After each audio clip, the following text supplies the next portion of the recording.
Assalamualaikum warahmatullahi wabarakatuh. Dan sanak semuanya, Bapak Ibu, teman-teman dimanapun berada, mari kita lanjutkan membaca buku Quranic Law of Attraction pagi ini dari halaman 50 sampai ke halaman 63. Energi doa. Saya meyakini betul bahwa orang-orang yang senantiasa membaca dan mengamalkan Al-Quran akan mendapatkan saluran energi doa. Doa dan membaca Al-Quran adalah aktivitas yang hampir sama, yang keduanya merupakan medium komunikasi dengan Allah. Membaca Al-Quran berarti melantunkan doa-doa juga. Bukankah setiap bacaan Al-Quran mengandung doa? Wajar saja. Seseorang yang seringkali berinteraksi dengan Al-Quran memiliki kualitas doa yang memadai, mutunya berbobot. Setiap permohonan mereka lumrahnya senantiasa terjawab, seolah-olah Allah sedang mencintai mereka. Doa-doa mereka seperti sebuah peluru yang mengenai tepat sasarannya. Tidak meleset, mereka meminta kesuksesan dan kebahagiaan, maka mereka mendapatkannya. Sungguh bahagia. Peristiwa seperti itu sah-sah saja. Bagaimana tidak? Doa mereka memiliki energi. Energi doa tersebut berubah menjadi energi yang konkret, yaitu tercapainya keinginan yang diharapkan. Begitulah doa orang-orang yang soleh.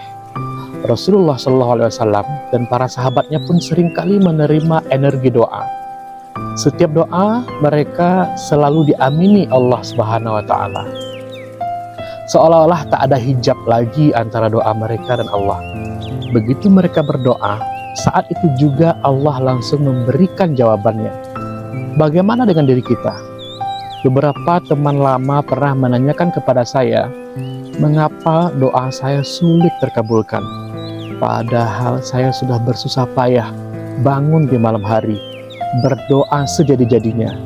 Akan tetapi hasilnya nihil. Doa adalah senjata seorang mukmin, tiang penyangga agama, serta lentera langit dan bumi. Sahabat Ali bin Abi Thalib dari Rasulullah SAW. Mungkin Anda juga sering mengalami hal tersebut. Sudah sering Anda mengangkat tangan ke atas, tetapi Anda tidak mendapatkan apa-apa, kecuali lelah dan perasaan mendongkol. Anda pun sudah menyempatkan waktu di sepertiga akhir malam, bersujud, berzikir, dan sebagainya. Usaha ini sudah Anda lakukan, tetapi hasilnya masih saja tidak begitu memuaskan. Anda merasa doa Anda sia-sia dan hanya membuang waktu. Akhirnya, Anda mengeluh, dan mengeluh. Lalu, Anda mulai meninggalkan perintah-perintah Allah sebagai wujud rasa kekecewaan Anda. Jika sudah seperti itu, saya menyarankan kepada Anda untuk tetap berdoa dan teruslah mendekati Allah. Mungkin belum terkabulnya doa Anda disebabkan oleh beberapa faktor yang perlu Anda ketahui. Bagian ini pun akan memberikan sebuah penyelesaian dari pertanyaan teman saya di atas. Mungkin juga Anda pernah mengalaminya.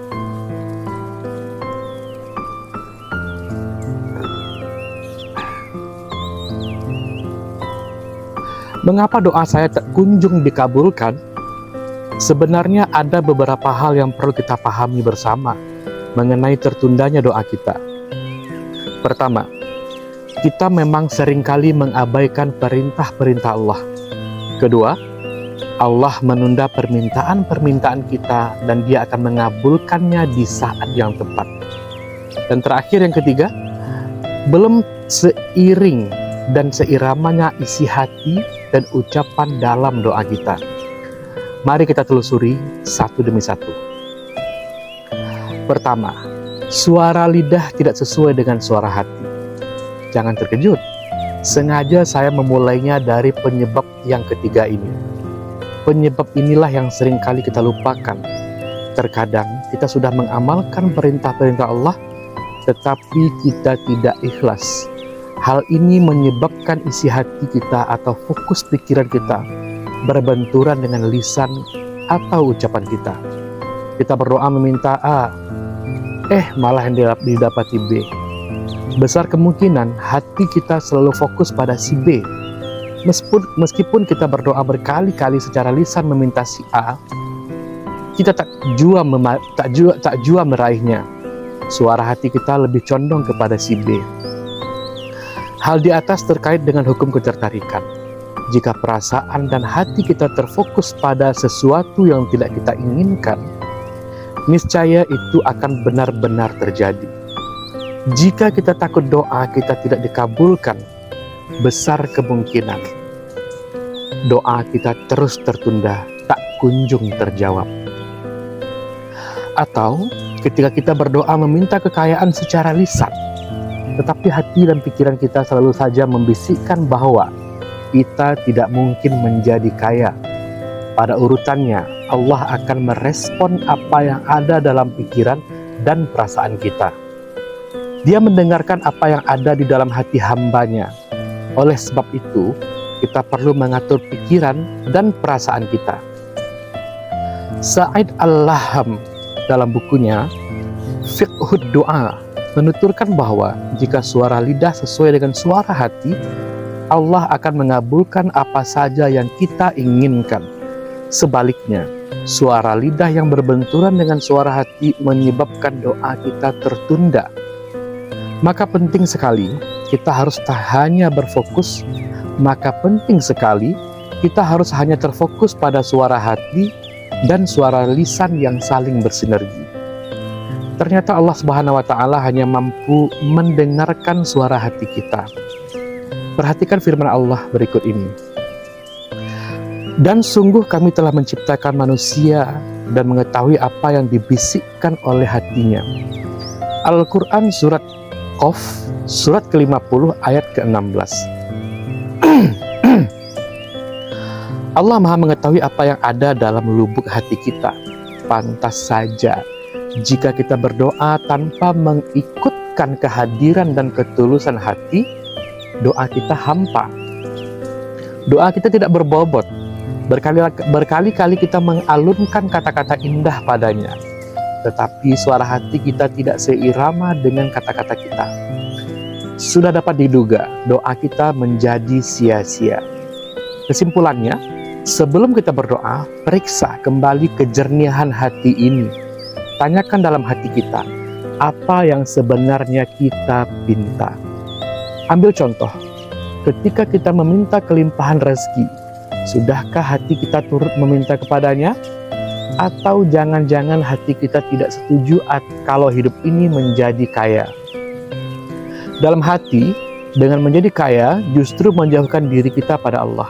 Atau ketika kita meminta kenaikan jabatan di kantor, hati kita tidak pernah menyetujuinya, karena tujuan kita untuk mengejar ketenaran, popularitas. Andai sudah begini, sampai kapanpun permintaan kita tiada pernah terwujud. Lantas bagaimana dong solusinya? Silahkan Anda menuntaskan buku ini dalam bab selanjutnya. Saya akan memaparkan kepada Anda cara memadukan lisan dan suara hati sehingga keinginan-keinginan Anda segera tercapai. Kedua, Allah lebih memilih mengetahui jalan terbaik hidup kita. Kedua, Allah lebih mengetahui jalan terbaik hidup kita. Doa-doa kita yang belum terjawab bukan berarti suatu malapetaka dalam hidup. Belum terjawabnya doa kita boleh jadi merupakan salah satu bentuk kasih sayang Allah. Memang, menurut pandangan subjektif kita, setiap doa yang kita lantunkan memiliki banyak kebaikan. Misalnya, kita meminta kekayaan supaya dapat meringankan penderitaan orang lain. Atau, kita meminta supaya Allah memberikan jabatan terhormat di kantor. Dengan jabatan tersebut, kita dapat bersedekah lebih banyak lagi. Banyak doa yang tak kalah mulianya dengan doa di atas, tetapi belum jua terkabul. Terkadang kita melihat sesuatu dari sudut pandang diri kita sendiri. Padahal pengetahuan kita sangat terbatas adanya. Buktinya, kita tidak akan pernah mengetahui esok hari apakah kita masih hidup atau tidak. Begitupun dengan doa. Kita tidak pernah mengetahui bahwa doa-doa kita membawa kebaikan dan kesengsaraan di dalam hidup. Sebagus dan semulia apapun lantunan doa-doa kita tidak akan mengetahui dengan pasti apakah ketika terkabulnya doa tersebut, lantas kita menjadi bahagia selamanya. Belum tentu. Malah sebaliknya, boleh jadi pandangan Allah berbeda dengan sangkaan kita. Allah Maha mengetahui apa yang terjadi pada hamba-Nya. Dia mengetahui peristiwa buruk yang menimpa kita. Dia pun mengetahui peristiwa terindah dalam hidup kita. Dia akan selalu memberikan yang terbaik dalam kehidupan kita. Besar kemungkinan, belum tentu terkabulnya doa. Besar kemungkinan, belum tentu terkabulnya doa Anda karena Allah mencintai diri kita. Allah tidak mau melihat kita kesusahan jika doa tersebut terkabulkan. Dengan kata lain, apa yang kita duga baik belum tentu baik bagi diri kita. Sebaliknya, apa yang kita benci justru menjadi yang terbaik dalam kehidupan ini. Untuk menanggapi kondisi seperti ini, berusahalah mengubah sudut pandang kita. Sebelumnya, kita selalu mempersalahkan Allah. Allah tidak adil dan mengeluh. Sekarang, bukalah hati kita. Yakinlah bahwa Allah selalu mengabulkan doa-doa kita. Tumbuh kembangkanlah sikap yang arif. Ambillah hikmah kebaikan. Berprasangka positif kepadanya. Insya Allah segala permintaan kita segera terjawab. Tatkala belum terjawab, itulah jawaban terbaik dari Allah. Untuk menambah keyakinan Anda, saya kutipkan sebuah hadis qudsi yang cukup populer. Berikut kutipannya. Aku adalah sebagaimana prasangka hambaku kepadaku. Aku adalah sebagaimana prasangka hambaku tentang aku. Maka seyogyanya dia memiliki prasangka yang baik tentang aku. Saat membaca hadis qudsi tersebut, saya semakin bertambah yakin bahwa kesuksesan doa seseorang ditentukan oleh sejauh mana kadar kepercayaannya kepada Allah. Semakin tinggi tingkat kepercayaannya kepada Allah, semakin dekat dia dengan Allah. Semua keinginan-keinginannya dapat dengan mudah terkabulkan. Ketiga, menumpuknya dosa kita. Benarkah Anda mencintai Allah? Pertanyaan itu sontak saja membuat saya terperanjat.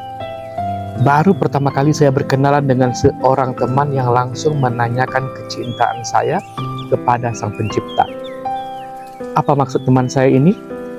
Saya diam sejenak, lalu saya tatap wajahnya. Dia hanya tersenyum tipis. Ternyata teman saya hanya menguji kadar kecintaan saya kepada Allah. Meskipun saya belum menjawabnya, dia yakin saya adalah orang yang jauh cinta kepada Allah. Namun, beberapa menit kemudian dia bertutur kembali.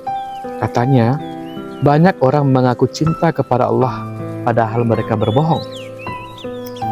Menurut teman saya tersebut, sebagian manusia telah membohongi dirinya sendiri. Mereka mengaku cinta kepada Khalik, tetapi sholat seringkali ditinggalkan. Mereka mengaku dekat dengan Allah, tetapi gemar melakukan kemaksiatan. Pada intinya, hal itu berarti mereka tidak menaruh rasa cinta kepadanya. Sama halnya dengan doa kita yang belum dikabulkan. Itu lantaran kita membohongi diri sendiri. Kita selalu menginginkan doa kita terjawab, tetapi saban hari kita tidak pernah lepas dari gelimangan dosa. Kita terus-menerus mengingkarinya. Analoginya, bagaimana seseorang akan memberikan kebaikan pada diri kita jika setiap kali berjumpa dengannya, kita selalu menyakiti hatinya? Mustahil orang tersebut bersedia menuangkan kebaikan ke dalam gelas Anda.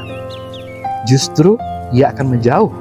Bahkan, ketika berpapasan dengan Anda, ia lebih memilih menghindar daripada harus melihat tampang Anda. Perbuatan-perbuatan dosa kita sering menjadi hijab penghalang antara doa kita dan Allah. Allah, Tuhan yang Maha Suci, tidak menyukai hambanya yang bergelimang kemaksiatan. Dia mengakui hamba-hamba yang bersedih lahir. Dia mengakui hamba-hambanya yang bersih lahir dan batinnya. Saya teringat sebuah cerita yang pernah dituturkan Rasulullah Shallallahu Alaihi Wasallam. Cerita seorang yang melantunkan doa sambil mengangkat tangan. Ia berdoa dengan syarat khusyuk. Dia berdoa dengan sangat khusyuk. Akan tetapi, doa tidak pernah diluluskan Allah. Penyebabnya sederhana sekali, yakni makanan orang tersebut bersumber dari yang haram. Begitulah penuturan Rasulullah SAW. Mungkin kita perlu mengkritisi diri kita sendiri. Mungkin kita perlu mengkritisi diri kita sendiri.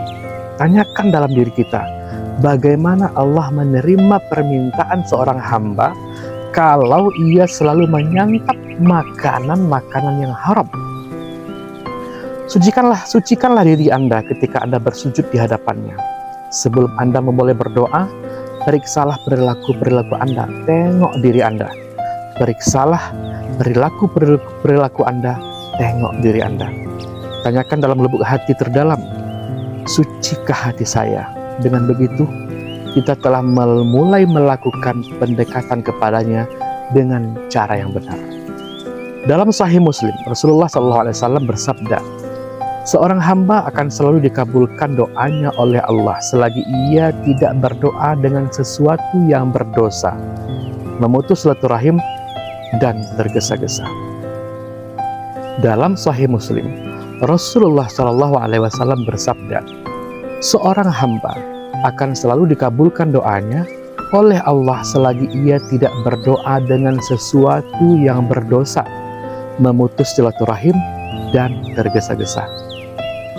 Selain menggunungnya dosa kita, ternyata ada dua penyebab lainnya, yaitu memutus silaturahim dan tergesa-gesa.